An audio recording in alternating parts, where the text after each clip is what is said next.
ব্যাপক চাপের মুখে মঙ্গলবার পদত্যাগ করতে বাধ্য হন যুক্তরাজ্যের সিটি মিনিস্টার টিউলিপ সিদ্দিক।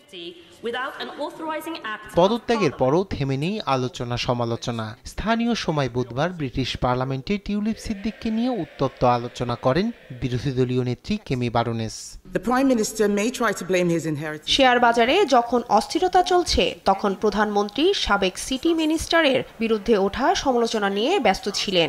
প্রধানমন্ত্রী বললেন তার ঘনিষ্ঠ বন্ধু টিউলিপ পদত্যাগ করায় তিনি ব্যথিত। তিনি এমন একজনের জন্য ব্যথিত যিনি দুর্নীতি বিরোধী মন্ত্রী ছিলেন কিন্তু নিজেই এখন দুর্নীতির জন্য তদন্তের অধীনে।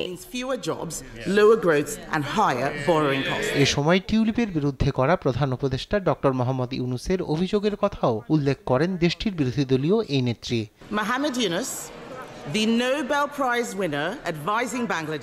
বাংলাদেশ সরকারের উপদেষ্টা নোবেল বিজয়ী ডক্টর মোহাম্মদ ইউনূস বলেছেন সাবেক সিটি মিনিস্টার উপহার হিসেবে লন্ডনের যে ফ্ল্যাট পেয়েছিলেন সেটি হয়তো ডাকাতি করার অর্থের মাধ্যমে গড়া।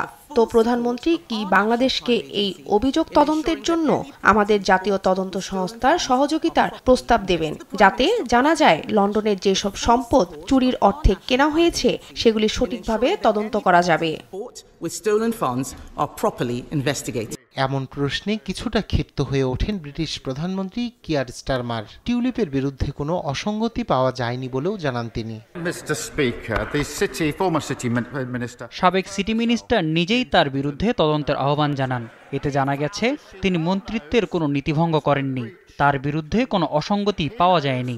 তদন্তে তিনি পূর্ণ সহযোগিতা করেছেন। গত সোমবার তিনি নিজের বিরুদ্ধে তদন্তের আহ্বান জানান। আমি এক সপ্তাহ পর গতকাল এটির প্রতিবেদন পাই।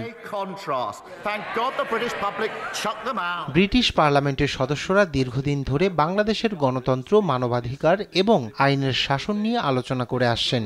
ডক্টর ইউনূসের মামলাগুলো নতুন করে এই ইস্যুতে আলোচনা হয়। ব্রিটিশ পার্লামেন্টে সাম্প্রতিক এই আলোচনা বাংলাদেশের অভ্যন্তরীণ রাজনীতি ও বিচার ব্যবস্থাকে আন্তর্জাতিক পর্যায়ে আরও বেশি নজরদারির আওতায় নিয়ে আসবে বলে ধারণা করছেন বিশ্লেষকরা। রায়হান কবির শুভ্র, নিউজ ডেস্ক, দেশ টিভি।